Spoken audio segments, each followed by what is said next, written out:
Okay, so I did it. I ended up buying the bus that I showcased in the last video. I know that it may not be much to others. It is a lot to me though.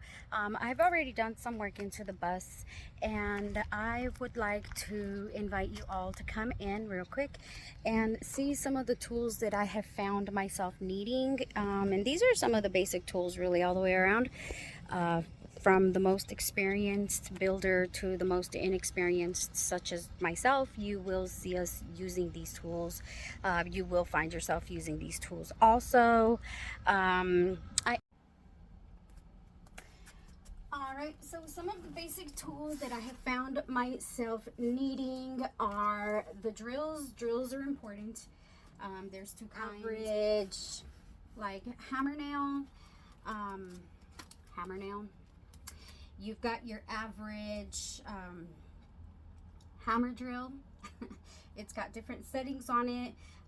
You can, it's a drill driver. You can go from strongest to weakest, and you can go from drilling to giving an actual hammer-like effect where it like pop, pop, pop. It kind of pops as it's spinning to kind of drive it into wherever you're trying to go. And then the impact, this one just has a little more kick, and this is the one to move the bits in and out of it. I have ran out of diesel before, and I have found myself having to open up the fuel pump, and the fuel pump is, I can't open. I'm being told to use a screwdriver in the middle and a flat end and twist it, you know, but it keeps slipping out. So it doesn't give me enough room to do that. That I tried to use with it, I have others that are bigger than this I can't find right now. It just wouldn't go. So I went to the auto parts store and I purchased this one. This is the flathead. It came with a Philip one also. It was a set that I bought.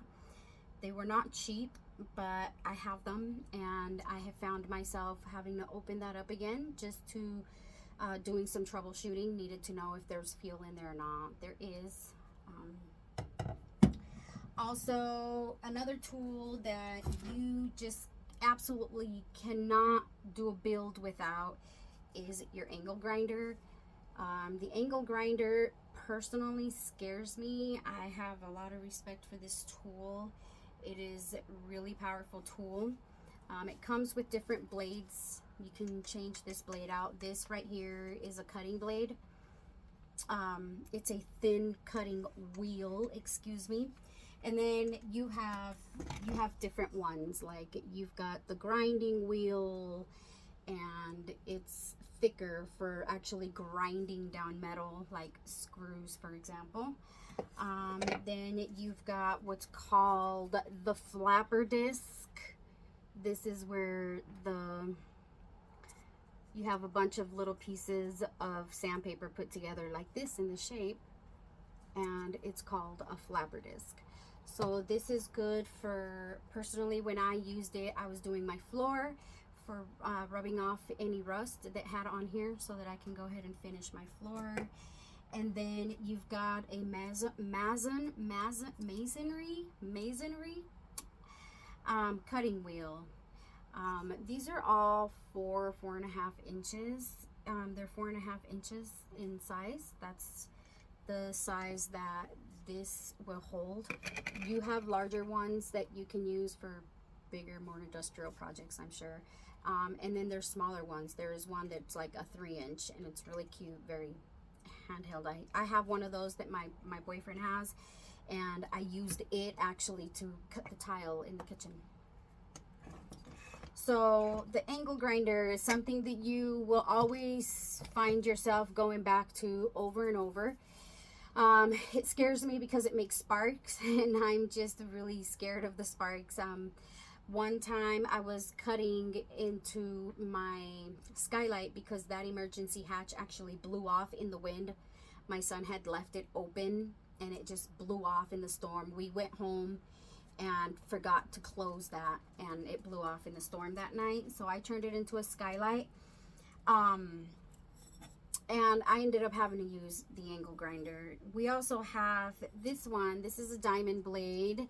You wet it in order to be able to cutting stone and masonry, like tile and things like that. I did not use this one. We did actually have a diamond wheel on there, but it was for the 3-inch, not the 4.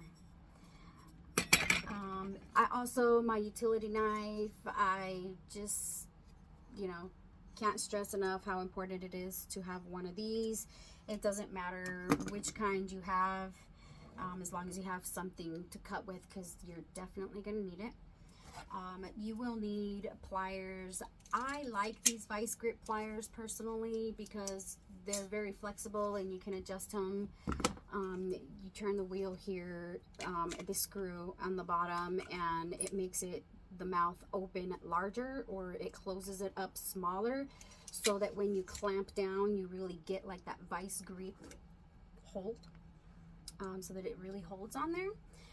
You got the little baby one also. I have used them both for different things. The one big thing that I used this for was when I was taking out the seats of my bus. My son was on top of the bus with the impact driver, loosening up the screws, and I was on the bottom of the bus holding them in place as he's spinning them off of here. That was a lot of work. Very dirty job, but I got it done. My son helped me with it. It was the little bit of help that I've had around here till just recently. For the drills, you have different things that you can buy for your drills. You know, different fixings with different heads, like for screwdrivers, for different screwing. You got little tools up here, like little ratchet set of tools, but it's for the driver and not the actual ratchet tool. And then also just different ones. I've got just numerous ones of these. I probably have more than I need, but I like tools, so I do spend tools. I also found myself using the jigsaw, not as much as you would think, actually. But I have used the jigsaw also on the skylights. Different kind of screwdrivers. You will need all different kinds, sizes, just because there's different kind of screws around here, and sometimes it's easier to grab a driver than it is to swap batteries out of from one drill to the next. Just do it by hand. I've also used these wire cutters for cutting and stripping wire. Drills, drill barrels, drill bit sets for drilling. I have also used these. The most thing that I use it for, though, was when I make screens for my bus. I kind of screw the little clips that hold the screens in place. I screw those onto the bus. That's what I needed that for. If you're ever going to splice cords for like your 12-volt lighting, for example, and you need to put 2 cords together because, I don't know, whatever reason, you ran out of wire and you needed to extend a little piggy tail on there because it was just too short, and you can splice it together with one of these. I have yet to use them, but I have it here because I may need to use it. I haven't ran my 12-volt lights yet. That is next. Also, for the angle grinder, to change the wheel and put different wheels on, you're gonna need this tool. I got mine at Harbor Freight. They are not very expensive. The angle grinder I did not get from Harbor Freight. This is a Milwaukee. I got it from a friend of mine from a while back, and so here I've got this tool. I do have used it several times to swap out the tools. And this actually has a guard that goes around it right here. I do not know why my boyfriend took it off or where it is at the moment. I tried finding it to put it on here for the video, but I couldn't find it. So I just went ahead and went out without it. You may need tin snips, and at the time I wanted to work, you know, smarter and not harder. So sometimes you'll find yourself spending a little more money in the long run to get some of these tools. But I did get this tool. This is an attachment for the impact driver. For the impact driver, this one right here. You put it on here. It's a DeWalt, so obviously it works better with a DeWalt, but I have Milwaukee. This is just what was available when I went to Home Depot to see if they had the other kind that looked more like a drill with it on there. They were out, but this is what they had on hand. I paid the extra $30 or so for this one. It works extremely good. I cut all of the tin off my walls with this. I just followed this line all the way along here and cut everything off. I mean, it came down in less than 30 minutes. We had one whole side off. So this is a lifesaver. I bought this when I was making the skylight. The skylight is a 24 by 24, but it couldn't be round. I didn't want it round because I did want to be able to come in and out through there. Eventually, maybe I'll have space up top. I don't know if I want to do that or just to give the solar panels maintenance, but I do want to be able to come in and out through that hatch right there that I built. And this is what I used to cut the roof in a perfect square.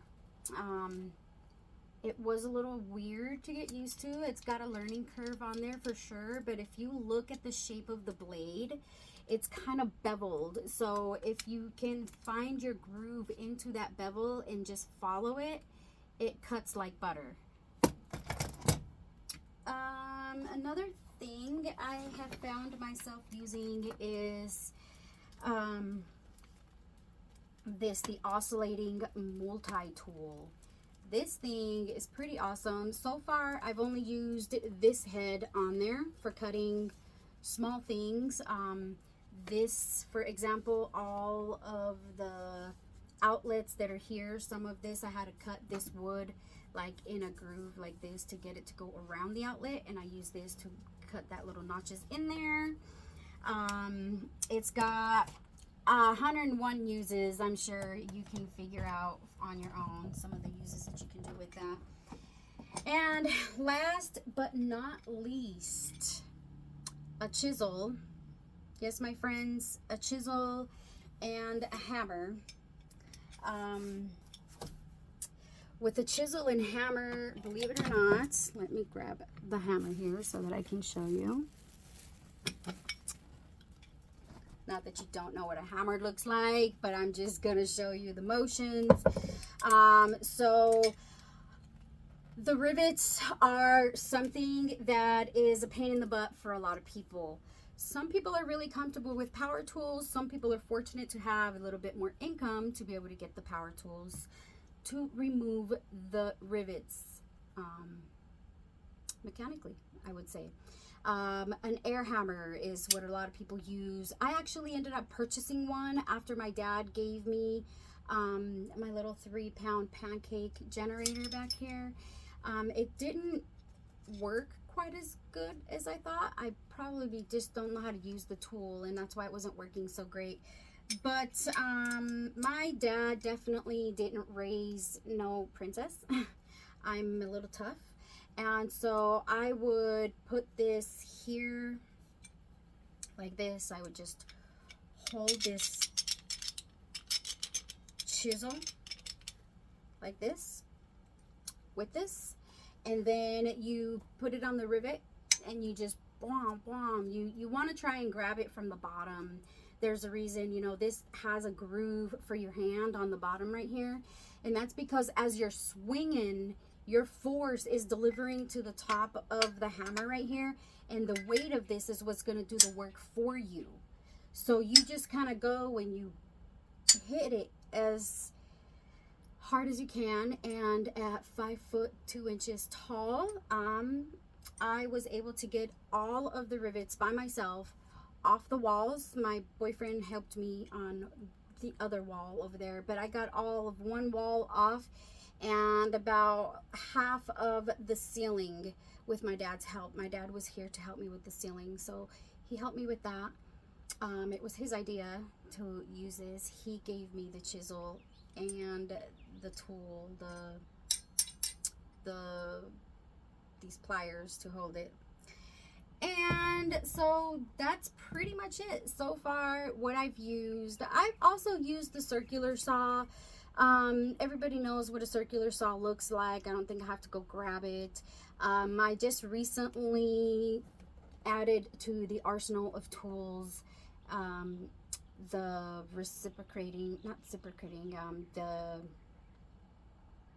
I always forget the saw's names. The miter saw. It pulls on, it goes in like this. It's a smaller one at 10 inches. It's what we had money for at the time. My boyfriend, he put out the money for it. And he's just been buying mad tools so we can finish this build and get moved back into the bus.